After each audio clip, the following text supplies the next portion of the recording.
Voyons le dépliage UV. Donc si je viens dans cette scène où j'ai une tête en low poly, ici, cette tête est composée en fait d'une demi-tête qui est dupliquée en miroir. De cette manière, je n'aurai qu'une demi-tête à déplier. C'est parce que autant économiser le plus de travail possible. Et éventuellement après, je peux appliquer le miroir ou pas. Dans le cadre d'un personnage comme celui-là, je peux ne pas appliquer le miroir. Donc, en mode sous-objet, je vais enlever un travail précédemment fait. Je vais glisser sur le côté et on va repartir de zéro. Donc, je clear les cimes et je vais définir les coutures qui vont me permettre de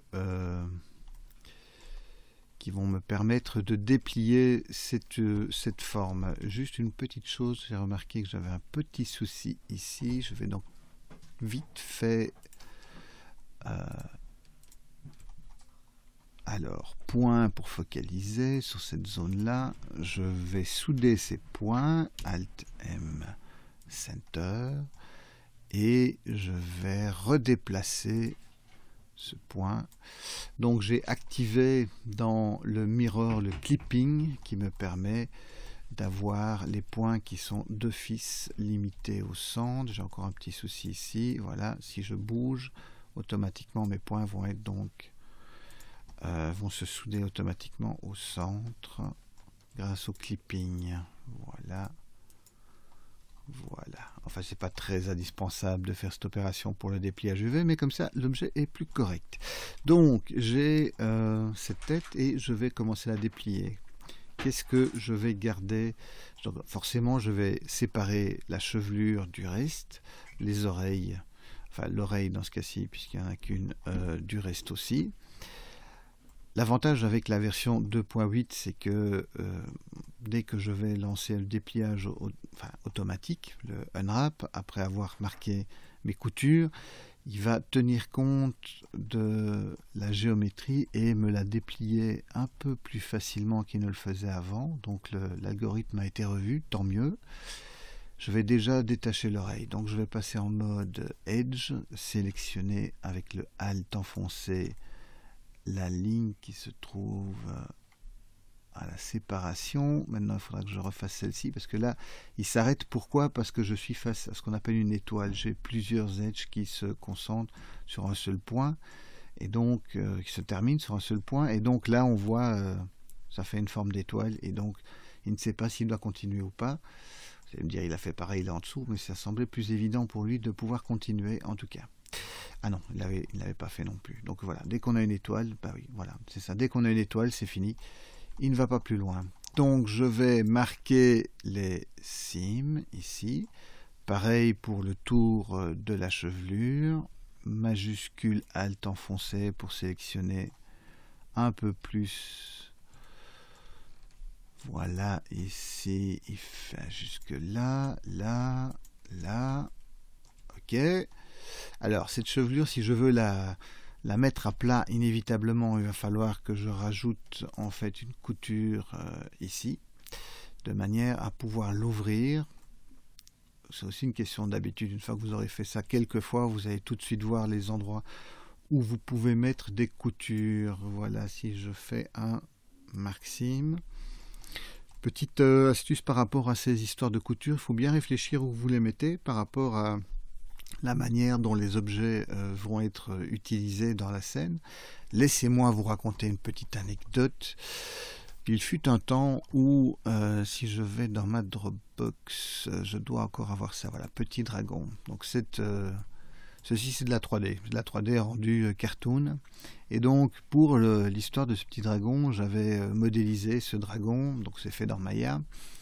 Il avait été texturé par un super artiste, super digital painter, mais j'avais fait la couture juste ici au milieu du ventre, parce qu'en fait quand il avait été modélisé, ce dragon a été modélisé couché, enfin volant quoi, enfin, comme il est là dans la scène. Bon, je vais pas arrêter de cliquer milieu, voilà.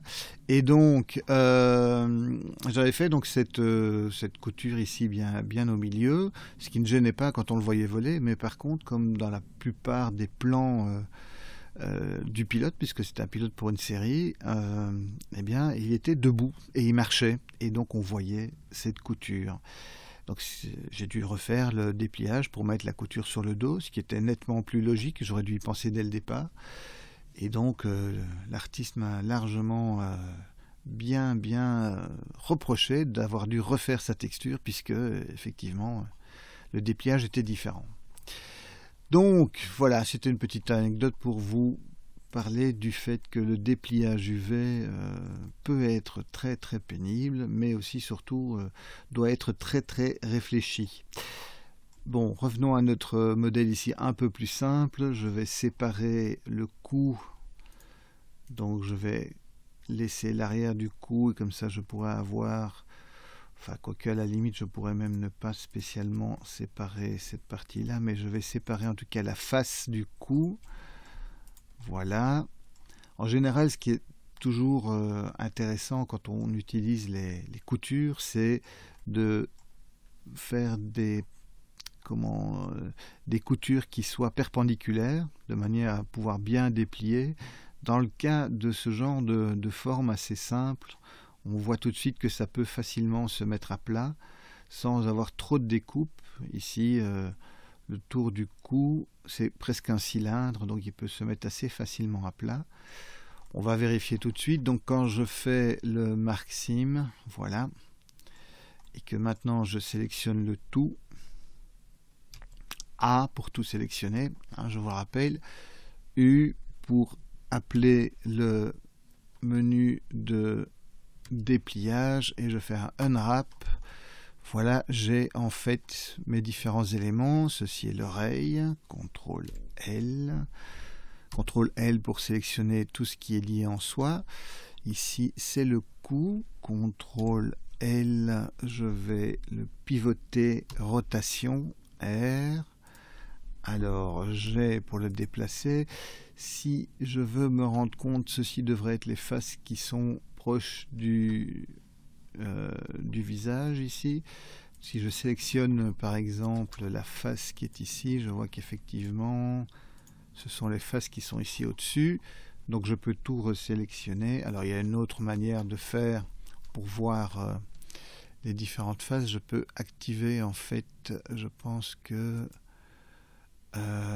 voilà, si je désélectionne Alt A, je vois encore mon dépliage UV, et ici, voilà, si je sélectionne une face, je peux voir où elle se trouve. Donc en activant cet outil qui se trouve ici, ça peut être assez pratique. Alors historiquement, c'était pas la chose la plus facile à faire. On va voir ici maintenant dans la version 2.8. CTRL L, donc ça marche aussi avec les faces. R, je peux pivoter, donc ceci représente ma chevelure.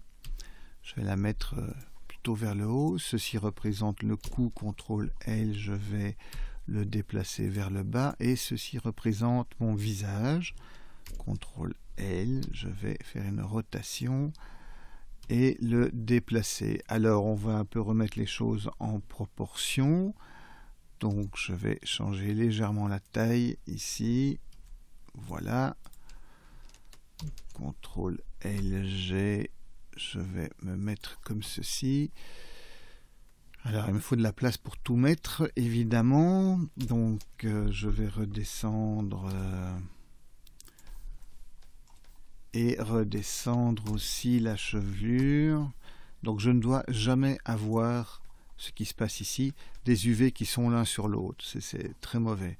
C'est très mauvais parce que en fait si je veux donner une texture différente à chaque face, quelque part, c'est un peu ça qu'on cherche à faire, puisqu'on va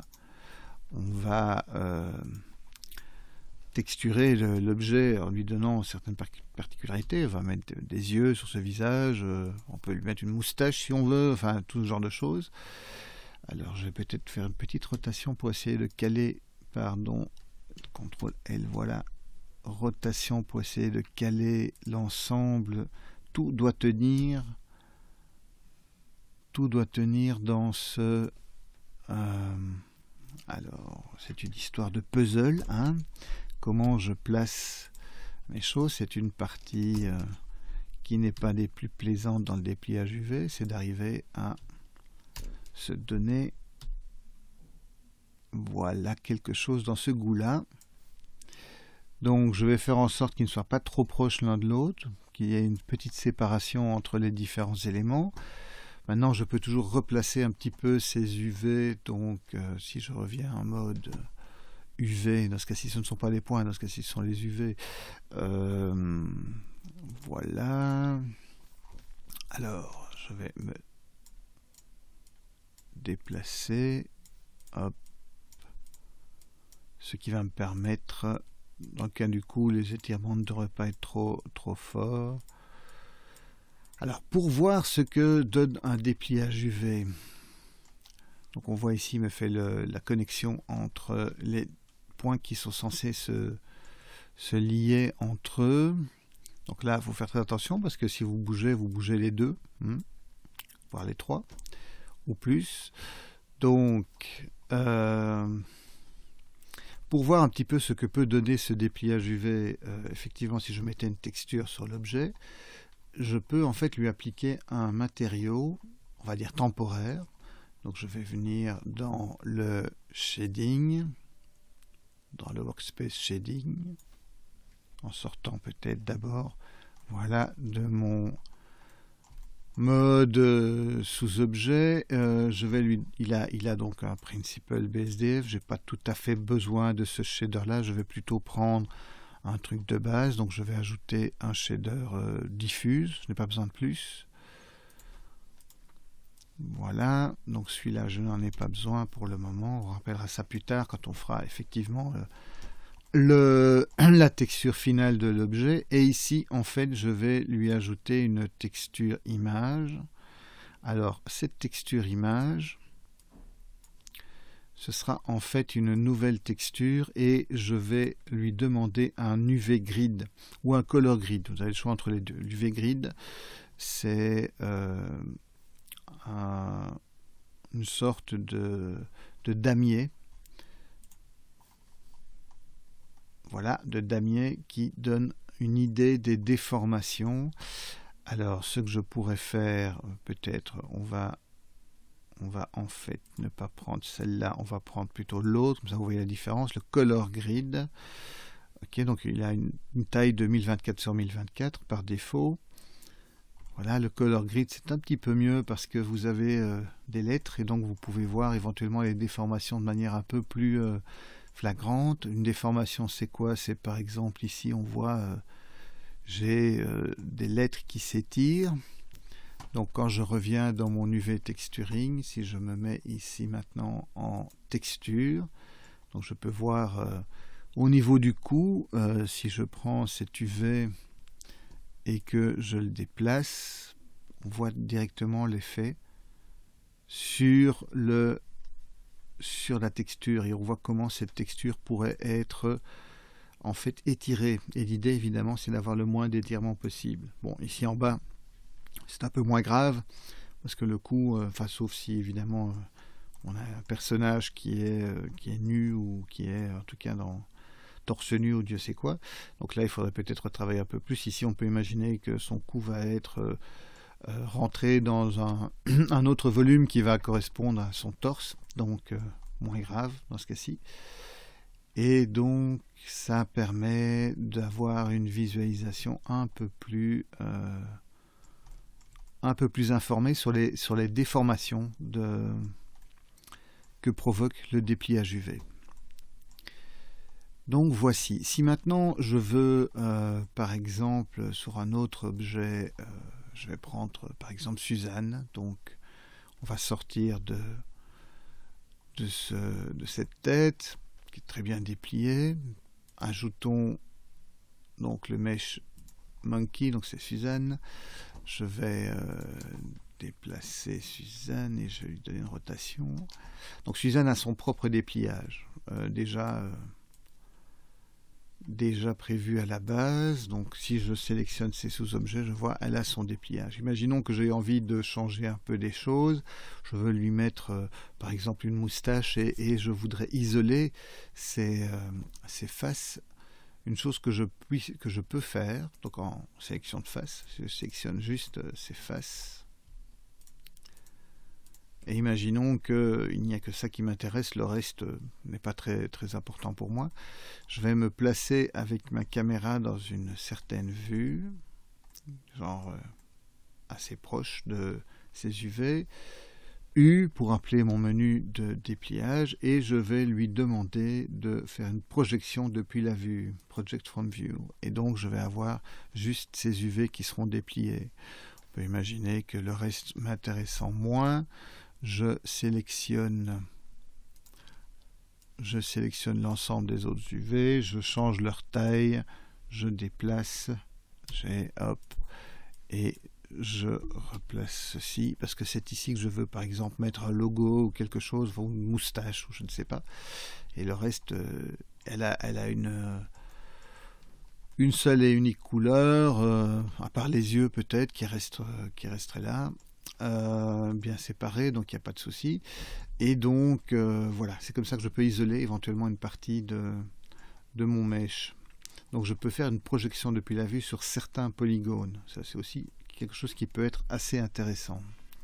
Bon, je vais me débarrasser de Suzanne et on va revenir sur cette tête qui a aussi des lunettes. Donc si je prends ces lunettes, donc ce qui serait bien, ce serait d'avoir un dépliage qui soit unique finalement pour la tête et les lunettes, et c'est tout à fait possible. Comme ça, en une seule image, je peux texturer et la tête et les lunettes. Donc, si je sélectionne maintenant ces lunettes en mode sous-objet, donc voici le dépliage que j'ai fait précédemment. C'est un dépliage automatique, donc quand je vais dans et je lui demande un Smart UV Project et il va me faire un certain type de dépliage. Après il faut réordonner un petit peu les différents éléments, mais si maintenant je sélectionne les deux objets et que j'entre en mode sous-objet, je peux repositionner les différents éléments. CTRL L, G, voilà. Je vais repositionner les verts, par exemple, ceci sont les faces des verts. CTRL L, G, je vais les repositionner ici. Ceci représente aussi le bord des verts, donc S, G, voilà. Je peux les placer ici.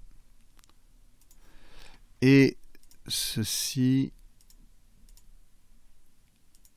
alors, oui, je suis en mode face, je vais repasser en mode UV, dans ce cas-ci ce sera plus simple. Voilà, donc ceci représente les branches. CTRL L. Pourquoi est-ce que je ne peux pas faire un CTRL L là-dessus? Ah d'accord, oui, quand j'ai ce truc activé, ça ne marche pas. D'accord, donc rentrons juste dans cet objet. Non, plutôt désactivons la chose, sélectionnons l'ensemble. Voilà, maintenant ça devrait fonctionner. CTRL L, ouais. Donc je vais sélectionner ces différents éléments. Au moins un UV, CTRL L, je sélectionne le tout, je change la taille. G, non, CTRL Z, G, voilà. Ou alors je peux peut-être faire une rotation de 90 degrés, voilà, G, R 90, rotation de 90 degrés, et je les mets ici. Donc voilà, donc là j'ai la tête et les lunettes. Ceci étant les branches, je peux un petit peu augmenter la taille. Voilà, donc ici vraisemblablement on mettrait une texture ou quelque chose comme ça dans ce coin inférieur. Gauche, alors est-ce que je peux lui donner un peu plus de place? En tout cas je peux redescendre un petit peu. Donc ici j'aurais dans ce cadre-ci une texture qui serait mise, et là je reviens sur la texture de mon visage. Ici, ce serait un effet pour les lunettes avec ce type de personnage low poly, vraisemblablement une couleur, genre un bleu ciel avec un effet de fausse réflexion. Et voilà. Et donc je peux faire tout ça dans ce cadre-ci. Pour travailler mes différents UV, donc je vais revenir, là j'ai été un peu trop vite, je sélectionne mes différents objets, donc je vais taper A pour être sûr, tabulation pour être en mode d'édition, donc tout est sélectionné. Je vais en fait exporter ces UV dans une image PNG que je vais pouvoir importer alors après dans Photoshop, etc. ou n'importe quel autre logiciel pour les retravailler, pour dessiner la texture, ou je peux faire du Paint 3D. Le Paint 3D, on verra ça un peu plus tard. Donc si je veux exporter mes UV, dans le menu UV, j'ai Export UV Layout, qui me permet de sauver les lunettes tête.png, mettons ça, sur mon bureau, dans ce cas-ci, je pense. Donc je suis dans Formation Blender, on va le mettre sur le bureau, ce sera plus facile. Voilà, comme ça je vous le montre tout de suite. J'exporte mon UV Layout, et qu'est-ce que j'obtiens? J'obtiens cette image que voici, et donc j'ai une image en grisé. Après dans Photoshop un layer supplémentaire au-dessus de ça, et hop, je peux me servir de ça comme base pour commencer à texturer. Je sais qu'ici sera un œil, ici ce seront les sourcils, là c'est le nez, donc je peux lui faire un trou de nez si je veux quelque part, et ceci est l'oreille si je veux commencer à rajouter du détail, les verres ici et les chevelures, où je peux m'amuser à soit mettre une texture de chevelure, soit éventuellement donner juste une couleur par rapport au style qui est choisi pour ce personnage. Donc voilà, ça résume un petit peu ce qu'on peut faire avec les UV pour être efficace. Donc on a vu Marksim, c'est ce qu'on a déjà vu précédemment et qui est sans doute la meilleure méthode pour déplier les UV. La projection automatique, qui est une projection générée par l'ordinateur, qui n'est pas tout de suite compréhensible si vous devez retoucher dans Photoshop, mais qui est très pratique pour faire du Paint 3D par la suite. Et quelques outils comme le Project from View, où vous pouvez encore utiliser d'autres outils qui sont dans le menu de projection, mais si vous êtes dans des cas particuliers, vous n'avez qu'à venir me trouver lors des cours et je vous expliquerai ça plus en détail. À très vite pour la suite des exercices.